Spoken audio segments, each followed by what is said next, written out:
So those of you who don't have private insurance, when you look at your county tax bill and see that in county primary taxes you paid $30 last year, understand that about 10% of that, or $3, is what the equivalent you're paying for medical insurance for the whole year. Because that's the portion of your tax bill that goes to pay for access and all tax. So, shall we just say no? Exactly, just say no. And you know what? They take it anyway. They take it before we ever see it. They withhold it from our sales tax distribution. So we don't even have the opportunity to send a check in late and protest. In total, cost shifts to this year's budget from the state $3,698,000 that we just can't say no to. It's thrown on our budget without any voice, without our ability to say no. Property tax increase was $1,187,000 total, 2%. Everybody paying their bills, which isn't happening. $1,200,000 in new money to pay $3,698,000 in new costs. So what do? We cut our budget. We cut our budget. If you take the $77 million budget that we're proposing, subtract the $3.7 million in new costs to the state, saying our proposed budget for doing next year what we did last year, $73,600,000. You know, last year's budget was $75,300,000. We cut $1,700,000 out of our budget in real dollars that paid real people to do real jobs for you last year that won't be spent next year. In the general fund, we have approximately 770 positions funded. These are our policemen, these are our jailers, the juvenile detention people, the people that work in probation department, people that work in my office, and Ron's office, and the supervisor's office, people that do the building inspections, people that do the planning and zoning work. We contribute to the nursing program and the mental and the health program in the county. All these positions, 777 of them, you know that today 117 of those are vacant. Why? Because we don't have the money. We didn't raise taxes more than we are allowed to. We did cut our budget. We cut our personnel by 117 out of 777. Figure that percentage, those of you who are so good at math. You see that we're making significant cuts in our budget, real dollar cuts, spending less next year than we spent this year. And to have that criticized that we're just not trying hard enough is frankly a little bit insulting. We try very hard. We try very hard, but quite frankly, for us to cut further, you know, we're already hearing complaints about, oh, but my roads aren't getting graded. Do you know how much of the property tax goes to paying for grading your roads? Not one penny. Your road grading all comes from the motor fuel tax that you pay when you buy a gallon of gas. That goes down to the state. They decide how much came from our county, and they send us some back, and we use that to fund our road department. All the projects that we have, the signage project, the striping, the chip sealing, the grading, all that comes out of tax that's applied every time you buy a gallon of gas. Guess how much of that the state has stolen in the last 4 years? $4,531,000 that they just stole from our county, from the formula that says how much we should get. And they used it to fund the Department of Public Safety and Motor Vehicle Division of the state. So if your road isn't getting bladed, why don't you call your state senator and tell him to stop stealing our FERC dollars? We've also heard that you can solve this whole problem by not building the Public Works building.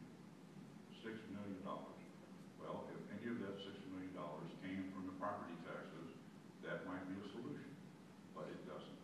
Not a penny of it comes from your property taxes.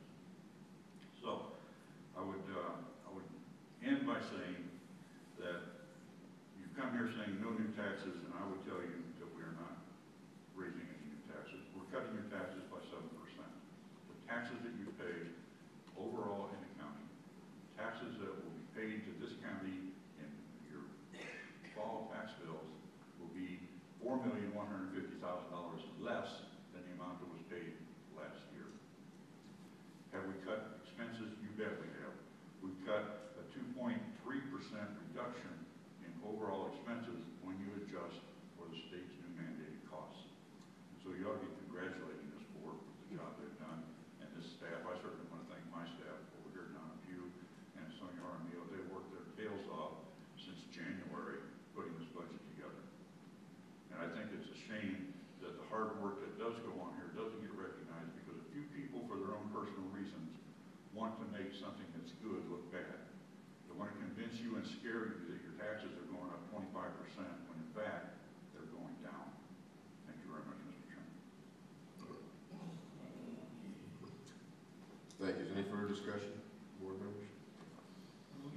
Mr. Chairman, just a couple of things. We talk about building roads.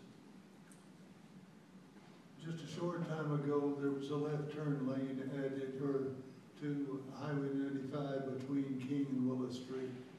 Level ground, level road, no bridges, no culverts, no nothing. Cost of that one lane was $995,000. So that gives you a little bit of perspective on what road building costs these days. The other thing, when I first took office, my office was supporting 3 people. Today, I have 1 assistant. Our building inspector in Bullhead City is 1. We even loan him out to Bullhead City to do inspections for them.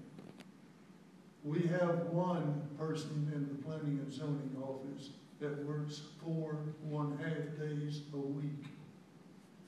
We can't cut back any further in our with our environmental health people, because we are obligated to do restaurant inspections.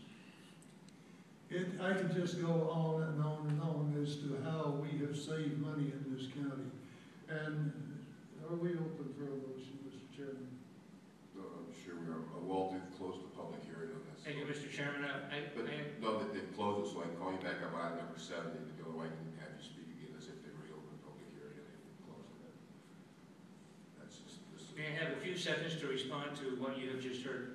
On item number 70, which will be the budget, you can come back up then, Walt. That would be responding at the appropriate time. Mr. Arnold, for a motion. Mr. Wallace, Supervisor Washington.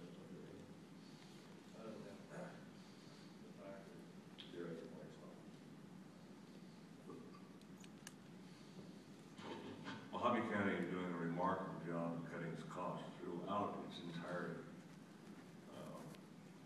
When I came on board, I had a steep hill to climb as far as getting on board with all the programs. But I tell you what, it didn't take long for me to become impressed by the economics that are produced by such a fine group of employees that we have in Mojave County. And I hate to say employees, I much rather call them associates, because that's the way I feel about it. I work with these folks. I guarantee you, Mojave County is in as good a shape as there is of any county in Arizona, and that's because of the hard work our staff has done over the last many years, last 8 or 9 years. They recognized, long before the bubble burst, they recognized and started saving, knowing what was going to happen down the street. So with that, Chairman Johnson, I'd like to make a motion to adopt the primary property tax rate of $1.8196 for budget year 2012. Second motion. A motion and a second. No further discussion. Clerk. Yes. Supervisor Watson? Yes. Chairman Johnson? Yes, motion carries. Item number 70 is a public hearing. Board of Supervisors Resolution 2011-112, adoption of Mojave County budget for fiscal year 2011-2012. Mr. Farr, would you like to go forward?